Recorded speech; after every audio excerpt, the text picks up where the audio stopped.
MSD Preview, informação até você. Nesse programa o assunto é magistratura, isso mesmo, eu trago para falar desse assunto Juliano Máximo, presidente da Mansur por 2 anos, que fez muita coisa diferente, modernizou bastante a entidade em vários sentidos, principalmente de mais abertura, mais contato com a imprensa, mais contato com a comunidade e trazendo à luz, principalmente, que o juiz, ele é uma pessoa normal e que tem que trabalhar muito, não tem vida fácil não, é um concurso complicado, mas fica mais difícil ainda depois que o cara ingressa nessa função, se fosse você ficava no vídeo.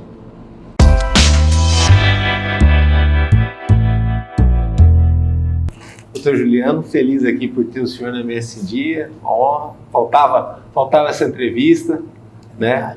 E também foi olha, na minha carreira como jornalista, foi uma grata surpresa poder conhecer o senhor, saber um pouquinho mais do trabalho da Mansur. Eu já tinha ido jogar bola lá, por exemplo, já tinha usufruído, né, do dispositivo de lazer de vocês, mas a entidade é muito mais só que aquela parte física, né, que está cada vez mais bem estruturada, mas é de relacionamento, é de trato corporativo com quem faz parte daquilo ali, e principalmente de trazer para o sul-mato-grossense, como eu disse na abertura, a real luz do que é a vida do juiz, né? Do que é o juiz. E aí para isso o senhor foi para a imprensa, trabalho brilhante da Marília também, do pessoal que te assessorou, para mostrar mais de uma batalha diária que não é fácil, né? Quer dizer, o cara passar no concurso de juiz, ele já é brilhante, né? O senhor é de São José dos Campos, veio para o nosso estado.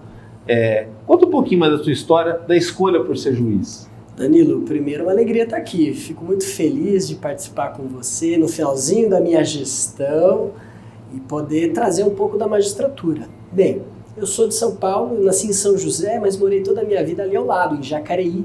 Meus pais moram lá até hoje, meus irmãos. Fiz faculdade em São Paulo, passei num concurso para servidor em São Paulo, trabalhei lá em São Paulo, até vir aqui para o Mato Grosso do Sul. E se você te contar uma coisa, você não acredita. Quando eu passei aqui, eu estava também no exame oral da magistratura de São Paulo. Olha só. E não fui fazer a prova oral.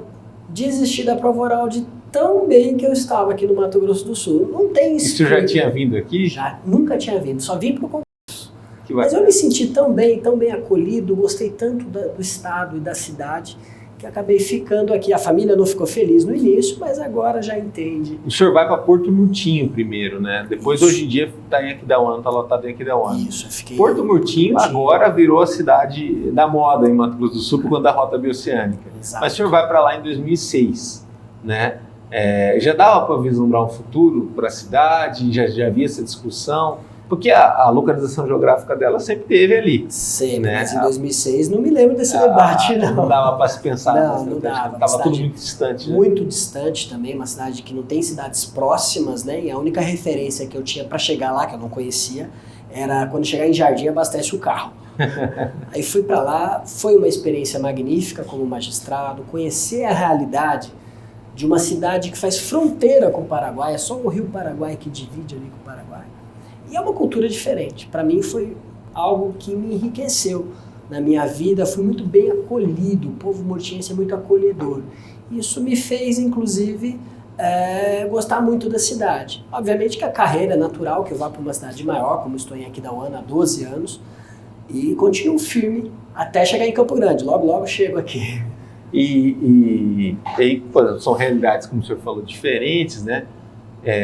Mas, de certa forma, o senhor viveu aquela questão do juiz, ele acaba sendo, como você fala, acolhido, uma referência para a comunidade toda, né? Não é mais que uma autoridade, uma referência, né? Que vai participar, de certa forma, de tudo que envolve o desenvolvimento da cidade e a estabilidade para esse desenvolvimento. Né? Também. Na verdade, o juiz morando na cidade, que é um mandamento constitucional, e eu acho muito importante que o juiz esteja próximo dos processos das pessoas que estão envolvidas nos conflitos processuais, porque ele conhecendo a cultura, ele talvez decida com mais precisão, com mais interpretando melhor a legislação, para dar um resultado positivo. Não basta julgar friamente, nós temos que ter um resultado, pacificar aquela situação. E o fato de ter morado em Porto Murtinho me concedeu da população murtiense e agora de Aquidauana. E todos os magistrados são assim, necessariamente nós passamos pelas comarcas do interior até um dia chegar na capital. Eu tive a experiência de morar no interior 1 ano E quando eu fui, muita gente aqui da capital, que não tinha ido nessa cidade que eu morei, que é Cidrolândia, falou, não, lá é tranquilo, você vai ter uma vida tranquila, é ótimo e tal. Na minha área é uma pressão tremenda, é uma agitação terrível, porque eu fui diretor de comunicação da Câmara de lá. E eram 13 vereadores, e eu era assessor dos 13, do presidente da Câmara, e a política não parava, as notícias, até o consumo de informação é muito maior lá do que aqui em Campo Grande. Eu achei essa diferença. Mas tudo muito integrado também com os outros poderes, o judiciário, o executivo. Então, de tranquilidade não tinha muita coisa não, mas era bem, bem legal. Foi uma experiência maravilhosa na minha vida. O senhor, estando no interior, tanto em Porto Murtinho quanto aqui da UANA, vive uma realidade que o judiciário de Mato Grosso do Sul muito questiona, já reclama, de pedir mais estrutura, do déficit de servidores, até de juízes mais, né? Como que é essa questão? Porque, por exemplo, assim, muito se pensa, tá tudo resolvido, dinheiro para o judiciário. Para que o judiciário é o que garante a democracia, é o que garante muito mais a ordem numa cidade, né? Sim. E ele não pode trabalhar capenga, né? Não dá. Na verdade, o judiciário é um dos 3 poderes da República. A ideia é que o executivo, o legislativo e o judiciário formem a base da República, de modo que um freie o outro em eventuais excessos que existam. Essa é a teoria. Mas na prática, o judiciário, e isso a associação, a Mansur me trouxe muito de conhecer o judiciário e saber do trabalho dos juízes, me preocupar cada vez mais, em que o juiz tem que ter estrutura para trabalhar.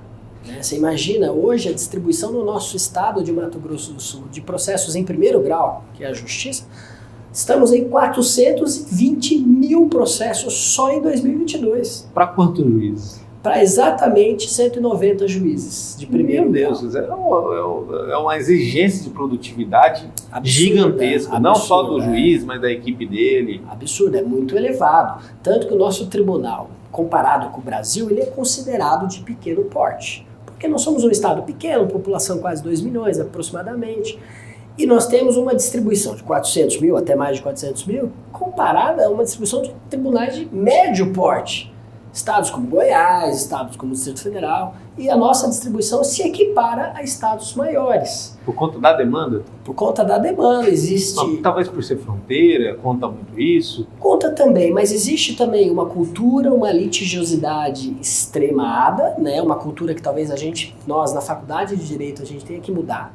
Porque hoje tudo vai para a justiça, então nós resolvemos das demandas miúdas, das pequenas, as graúdas, as maiores. Eu vou dar um exemplo de demanda de vizinho por cachorro, gato, etc. As grandes demandas de corrupção e improbidade, que a população interessa. E o magistrado está ali, lá em Porto Murtinho, ele pegava tudo. E a demanda, o trabalho, lembrando que o trabalho do juiz é um trabalho intelectual. Sim. Então a gente tem produtividade. Muita responsabilidade, né, doutor? Muita responsabilidade. Bom, aí, como você falou, vai de todo tipo de demanda. Eu lembro uma vez que me contaram, eu não vou revelar quem as pessoas, mas era uma demanda se um gato do vizinho tinha realmente arranhado o carro do outro, e aí teve que chamar perito para ver se a unha do gato realmente era capaz de fazer aquilo, e viu que não, tá, mas aí se arrasta-se anos, né, e aí a máquina judiciária às vezes fica sendo acionada para esse tipo de questão. Até a questão também é um estado que é muito violento também, né? Isso conta também bastante. O fato de ser fronteira também, né? Porque apreensões de drogas muito grandes, nós temos uma população carcerária acima da média, exatamente em razão de fazemos fronteira com o Paraguai e com a Bolívia. As apreensões são as maiores do país. E a pessoa, às vezes, do Nordeste está aqui cumprindo pena, porque foi presa com droga. Isso acarreta uma responsabilidade maior do Estado. E eu até acho que todos os processos para nós são importantes, mas nós temos como sociedade buscar maneiras de resolver antes de chegar na justiça. Sim. Meios alternativos. Existem meios preventivos também, uma conciliação, uma roda de conversa, hoje a justiça restaurativa que faz esse papel muito bem. E a justiça restaurativa precisa ser mais difundida para que a gente tente evitar com que as demandas, talvez não tão necessárias, cheguem ao judiciário. Porque chegando no judiciário, para nós, são todas demandas importantes, ainda mais para o cidadão. E a gente, só que a quantidade é muito grande, né, Danilo? Nos últimos 2 anos, o senhor fica à frente de uma entidade que tem décadas de história, né, e também com uma responsabilidade grande, se afasta da magistratura para ser o presidente da Mansur. Nessa experiência, eu queria saber até se um pouquinho antes dessa experiência, talvez tenham simpósios, tenham seminários também da sua área, o senhor fica mais tentado a conhecer mais as realidades do juiz em outras áreas de Mato Grosso do Sul, porque a gente tem o tamanho da Alemanha como estado, né? E 79 municípios distribuídos aí até em áreas que ficam aqueles vazios, né, tudo mais, são realidades totalmente diferentes. Por exemplo, assim, muita gente que está lá no Bolsão talvez não saiba o que o senhor passou em Porto Murtinho, ou o cara que está em Aquidauana não faz ideia do que é lá o Cone Sul, porque cada região tem a sua especificidade. Né? Tem. E o poder da Mansul, o trabalho dela, é de ajudar para que todo mundo tenha pelo menos as condições iguais de trabalho. Né? Exato. Tem uma voz para isso. Conhecer toda a magistratura, todo o judiciário de Mato Grosso do Sul. Eu conheci quase todas as comarcas do estado. São 54 comarcas hoje no nosso estado. Ou seja, deveria até ter mais comarcas, né? Porque perdeu comarcas há um tempo atrás. Perdeu, mas depois voltou, né? Hoje nós temos 54 comarcas, mas não necessariamente o número de comarcas, que às vezes a comarca atende as cidades menores que não são comarcas de maneira bastante efetiva. Mas conhecer as demandas, você imagina, com essa distribuição, essa quantidade, se o juiz não tiver uma assessoria qualificada, ele vai ficando para trás, porque ele naturalmente não dá conta, ele precisa ter uma estrutura, uma base, tanto de pessoal como de estrutura física. Agora eu vou te contar uma coisa muito interessante. Na parte de estrutura física, o nosso Tribunal de Mato Grosso do Sul é um dos mais equipados do país. Nossos processos são 100% virtual. Hoje não existe demanda mais em papel. A estrutura é de primeira qualidade. E isso se deve não só à atual gestão da associação, mas às anteriores, que sempre tiveram um diálogo com as administrações do tribunal, mostrando a necessidade do juiz estar bem equipado. Então hoje o Mato Grosso do Sul, o grande trabalho dos juízes é com equipamentos de primeira qualidade para dar o resultado. Mas a parte de assessoria já está ficando deficitária. Nós já temos que ter mais assessores para trabalhar no dia a dia, porque o juiz faz audiência e, ao mesmo tempo, ele tem que decidir liminares todos os dias, então tem que ter uma assessoria qualificada, dando aquele apoio. E é aí que entra o papel da associação, não só de juízes e juízas de primeiro grau, mas também desembargadores e desembargadoras, né? Nós tratamos tanto do primeiro grau como do segundo grau, tentando conhecer a realidade do nosso Tribunal de Justiça, que também é um dos tribunais mais produtivos do país. Ele é muito rápido. Isso é motivo de orgulho para a gente. Até porque a letargia, a demora nas coisas, também gera impunidade, né, doutor? Além da injustiça, vocês também, a força de trabalho, a correria, o desgaste que às vezes assim, chega no final do ano, acredito que vocês tentam fazer de tudo para diminuir o número de processos referente ao ano seguinte, para que se reduza a impunidade, né? É um dos fatores. Uma dúvida que eu tenho, uma dúvida até ignorante, mas às vezes essas dúvidas são boas. Eu vejo na parte de saúde a dificuldade que cidades do interior têm para levar médicos para lá. Às vezes abre concurso, o médico fica um pouquinho, depois ele volta para a capital, vai embora. Ou às vezes não preenche. Então até falam tanto da regionalização da saúde e tal. Ela é tentada, há tentativas de se fazer isso há décadas, só que não consegue, porque você tem que estabelecer a pessoa na cidade, você tem o médico sozinho, ele não é nada, ele tem uma equipe. Tem que remunerar bem também. Tem que remunerar bem. E aí a gente tem experiências de sucesso, como no judiciário, que consegue colocar lá o juiz, ele fica numa cidade menor, depois ele vai para uma cidade um pouquinho maior, até ele vir para a capital. E aí ele também tem o apoio tecnológico e as assessorias, alguns concursados, alguns que têm que ser da própria região. Isso. Como fazer para ter essa mão de obra qualificada no interior, sendo que, infelizmente, no interior do Mato Grosso, a gente não tem tantos polos de capacitação, universidades, até pós-graduações e tudo mais. Porque isso é fundamental para a velocidade e qualidade do trabalho do juiz, né? Sem dúvida. É uma dificuldade, não é fácil você encontrar uma assessoria qualificada, que é o que nós precisamos no nosso dia a dia, no interior do Mato Grosso do Sul, principalmente nas cidades menores. Mas você sabe que a pandemia trouxe algo positivo para nós, porque hoje existe a possibilidade, e muitas assessorias trabalham de forma totalmente online, no home office. Às vezes o assessor está aqui em Campo Grande, onde ele é muito bem capacitado, está estudando às vezes para concurso, inclusive, e ele auxilia o juiz, assessora o juiz do interior. Essa prática já está se tornando possível no Poder Judiciário. E é algo que nós lutamos, não só para isso, mas para diversos cargos. Hoje o juiz também tem um cargo ali que chama assistente de gabinete, que ajuda o juiz na audiência. Esse tem que estar lá na comarca, não tem jeito. Mas esse é servidor concursado. Só que os servidores também está tendo um remanejamento. Hoje nós temos a CPE, que é a Central de Processamento Eletrônico, que cumpre os processos eletronicamente. Então talvez a gente precisa repensar, ter um assistente de gabinete, ter uma assessoria e aumentar o número de assessores, né, diante da quantidade de processos, para o juiz se dedicar àqueles processos maiores e ter assessoria trazendo todos os demais para ele. Essa é uma realidade nossa, mas acredito que a gente ainda pode dar alguns passos. Doutor Juliano, o senhor falou da família, né, quando vem uma decisão, você sai de São Paulo, que é o estado mais rico do Brasil, o segundo estado com mais cidades, ou o estado com mais cidades, depois vem Minas e tal. Eu acho que é o segundo, né? Minas Gerais em primeiro. Né? E você vem para a fronteira do Brasil com o Paraguai, e aí com certeza quando alguém passa no concurso para juiz, muda a vida de toda a família. Sim. Porque o Brasil é um país que infelizmente ele não cuida direito de quem cuida dele, né? Essa é uma grande verdade. Como que é a vida de um juiz? Porque eu já entrevistei aqui o doutor Dilon, né, que enfrentou o narcotráfico, existem aqueles mitos, o juiz ele tem uma vida diferente, tem que ser mais reservado, ele é a própria lei, ele é a própria autoridade. Explica pra gente sobre isso. Para mim foi um choque cultural, não foi fácil, tenho que admitir, e para a maioria dos colegas também. Né? Chegando no interior, nessas cidades pequenas, normalmente o juiz é uma das autoridades ali presentes, ao lado do prefeito, ao lado do vereador, mas normalmente o juiz não é dali, o juiz é sempre de fora. Muito raro você ver um juiz nascido em Porto Murtinho que fica em Porto Murtinho. Né? Muito raro. E a dinâmica é difícil, desde arrumar uma casa para alugar já é difícil, então vai correndo. Eu cheguei a morar em hotel muitos meses, porque não encontrava uma residência. Depois que você passa a conviver na cidade, você fica com medo de ter amizades maiores, você não conhece as pessoas ainda, isso então leva um tempo para você conhecer as pessoas, saber com quem você pode se relacionar, com quem não pode se relacionar. Isso é normal. Agora, é um choque, é difícil, não é fácil, né? No meu caso, foi uma região amena, de temperatura amena, para um calor muito grande.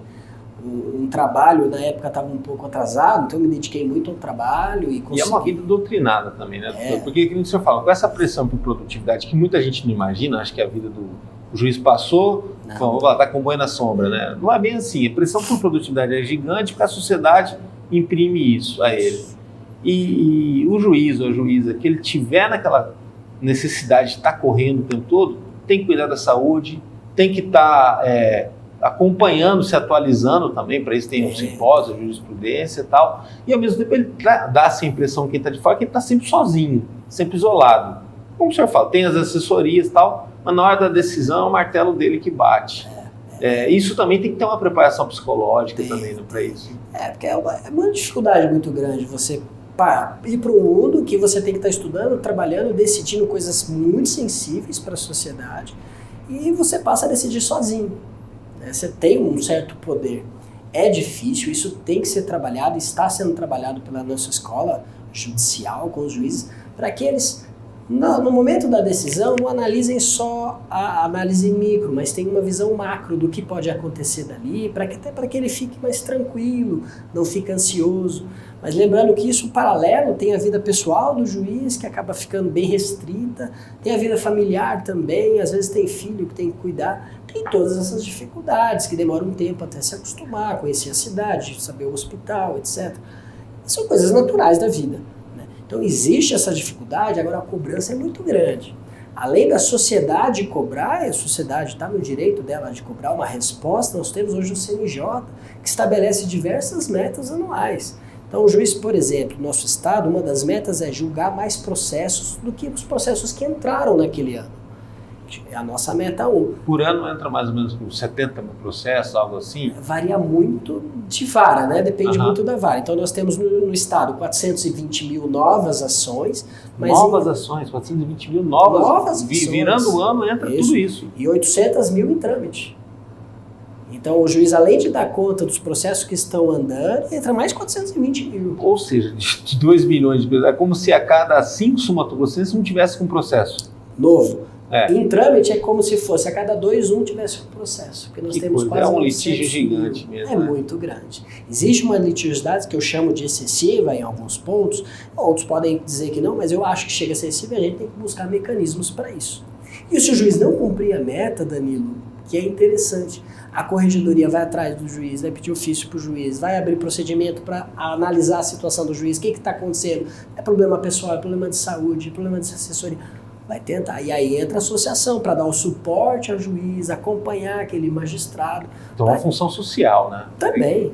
Excelente. De apoio ao colega e registrarmos, analisar situações específicas e tentar dar a melhor estrutura, dar um apoio para que o juiz consiga decidir da melhor maneira possível, de maneira independente também. E aí também é a parte financeira. Por que o juiz tem que ter uma boa remuneração? Óbvio, ele não pode ficar preso ou atrelado a fatores econômicos ou fatores políticos.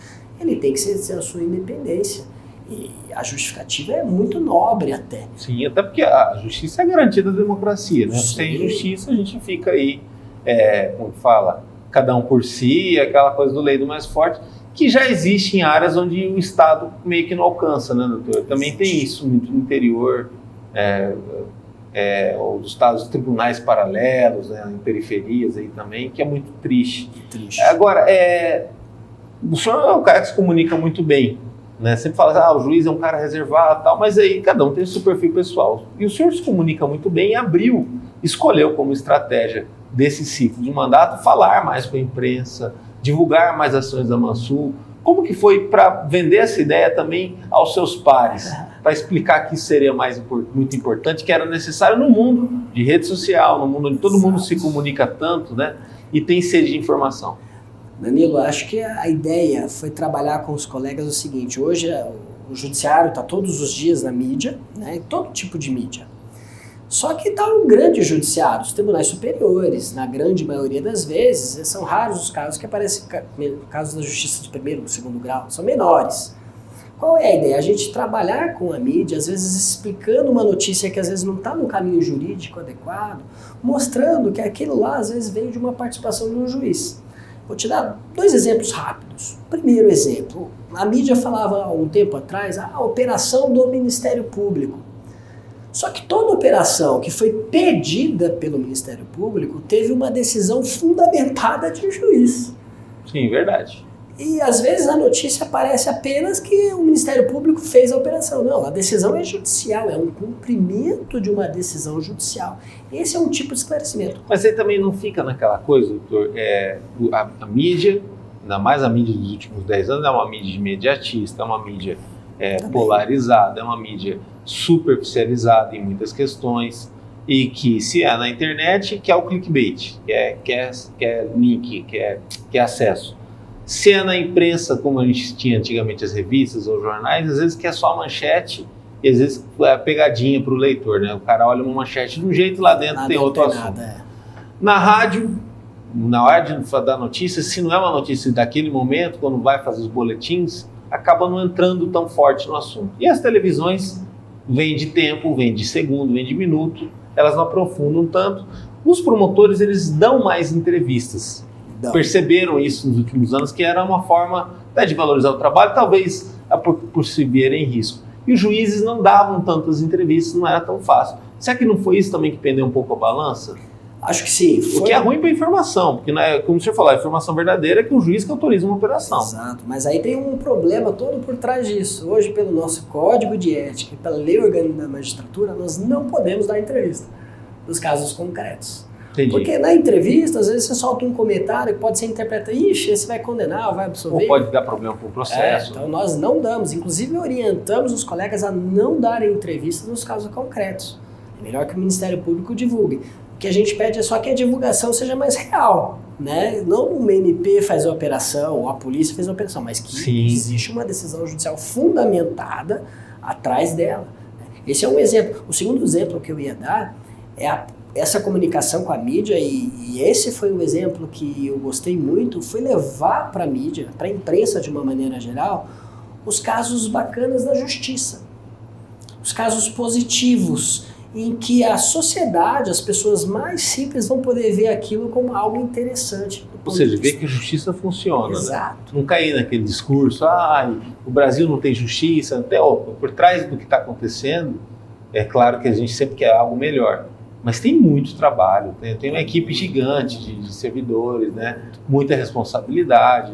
Exato. Não é uma brincadeira. Quando o senhor fala assim, exemplos do que deu certo, que tipo de exemplos que a gente pode... Vocês tinham um canal mostrando situações de resolutividade? A gente não tinha um canal aberto assim, mas a gente mandava para a nossa assessoria de imprensa e ela divulgava para uma mídia geral. Eu vou te dar um exemplo que é o mais forte. O Mato Grosso do Sul, todo ano, existe um Justiça em Números do CNJ, que ele analisa os números de produtividade de todos os tribunais, inclusive o nosso.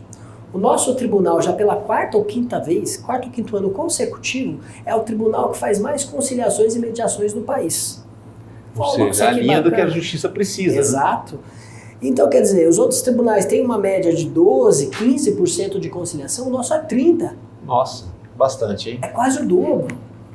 Então, é um número que eu acho relevante. A gente divulgou, a mídia divulgou isso e a gente passa a explicar o que é uma conciliação. Por que vale mais a pena uma conciliação e uma mediação do que uma sentença que pode demorar um tempo e não agradar nenhuma das partes? O juiz vai fazer uma interpretação. Audiência de custódia também, né? Que aqui saiu na frente em relação ao resto do Brasil. Também, a nossa estrutura de Campo Grande, de audiência de custódia, é modelo do país. Hoje, a pessoa que é presa, no dia seguinte, ela vai para a audiência de custódia necessariamente, ela passa, inclusive, por exame de corpo de delito dentro do Fórum de Campo Grande.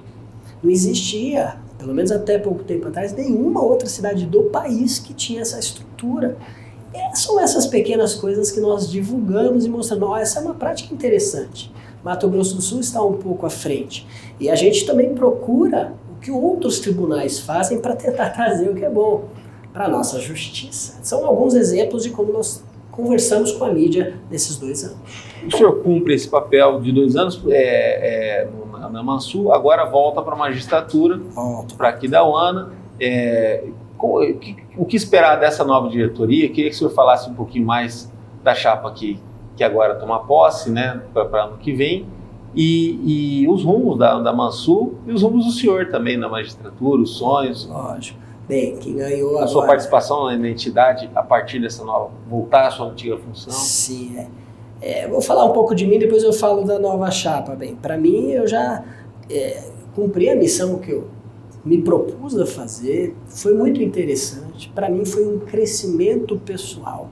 Fazer esse trabalho associativo, com diálogo, com argumentações, com a classe política, com os magistrados, com o tribunal, toda a sociedade, a imprensa inclusive. Para mim foi conhecer a imprensa e pessoas como você, Danilo, me fizeram ver que a imprensa, na verdade, além de ser um fator primordial da democracia, ela precisa ser estimulada, desde que ela seja feita com qualidade, como é aqui, com transparência. Isso para nós é uma alegria muito grande.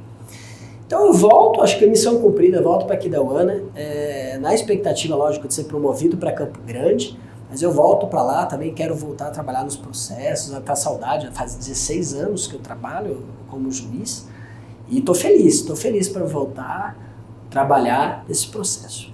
A minha sucessora é a Mariel é uma juíza aqui de Campo Grande, da 16ª Vara Civil. Ela já tem planos muito interessantes para a associação e um deles é também continuar fazendo o suporte, um trabalho com a imprensa, o que é muito bacana. E a expectativa é boa, que a Mariel continue na luta associativa em favor da magistratura, melhoria do poder judiciário, ouvindo as sugestões, as críticas e levando a administração do tribunal sempre para melhorar. Porque a gente não pode dizer que a gente tem sempre razão, né, Danilo? Então eu gosto de ouvir comentários, críticas e sugestões, modular aquela crítica e levar para um resultado positivo. Isso é muito bacana para a gente. Então a expectativa é boa. Nós estamos numa fase de transformação do Poder Judiciário. O Poder Judiciário já Falam está... em fim do papel daqui a alguns anos, né? Também. No nosso, praticamente 100% não tem papel. Nosso é inteirinho digital. Tudo digital? Tudo digital. Desde ofício até expedição de carta precatória, é tudo digital, é tudo no sistema. Deve ser uma economia tremenda, né? Muito grande. Muito grande. Tanto que os fóruns antigos, o de Aquidauana também, tem um prédio ao lado, normalmente, que era um arquivo. Sim. Ali era cheio de processos antigos, os arquivos hoje estão quase esvaziados. O que para nós é uma alegria, porque ali é um espaço útil, pode ser utilizado para outras coisas. E a ideia é essa, o judiciário está em transformação para dar uma resposta melhor para a sociedade, mas esse precisa ser sempre repensado com responsabilidade. E o papel da associação entra aí também. Agora, uma última pergunta, acho que talvez a mais difícil de todas. O senhor morou em Porto Murtinho, está aqui dando. O senhor pesca também? O juiz pesca? É bom de pescaria? Como Esse eu tenho um problema muito sério. Porque no Mato Grosso do Sul, muita gente que vai para essas cidades vão atrás disso, né? Eu só fui em cidade de rio, né? E eu não sei pescar, ainda não aprendi. Mas gosta do peixe? Gosto de comer, né? De comer o peixe. A última vez que eu fui pescar, levei um livro, quase me mataram. Porque em vez de pescar, eu estava lendo o livro. Então, eu não sou da pescaria, mas gosto muito do pessoal da beira do rio ali, os pescadores, gosto de conversar muito com eles e aprendo muito em todas as Isso é importante, né, doutor? Porque assim, conversando, o senhor conhece a região, conhece as pessoas e até parece que acaba vendo o teu trabalho acontecer, né? Também. Porque quando você entende o efeito de uma decisão ou a importância do que vem sendo feito, né? Eu acho que vem a satisfação de ter valido a pena, né? Toda a escolha pessoal, todo o trabalho, que não é um trabalho de 8 horas, é um trabalho que às vezes até avança mais. Muito mais, né? Quantas vezes temos que estudar matérias que nós não temos muita segurança, eu já madrugadas e finais de semana estudando, e o magistrado, isso é normal, né? E isso não aparece, infelizmente, o pessoal acha que é muito fácil o trabalho da magistratura, mas é uma responsabilidade grande. Eu acredito que nós precisamos sempre buscar a nossa valorização também, né, até para termos cada vez mais condições que a sociedade nos aceite como órgão crível de credibilidade. E muito diferente dos tribunais superiores, na própria ingresso, né? Nós entramos através de concurso, os tribunais superiores não que eles não tenham credibilidade, mas nosso trabalho é muito mais silencioso e com resultados muito bacanas e tão sensível para a nossa população que está do nosso lado. Essa é a grande importância da Mansur nisso aí também, né? Não tem para poder dar holofote nessa questão. Obrigado. Obrigado, Danilo. Sucesso, viu? Acompanhe o nosso trabalho no www.msindia.com.br. Lá no YouTube tem os cortes, as entrevistas completas e também na rede social tem muita coisa, no Instagram e no Facebook do MS Dia. Até a próxima.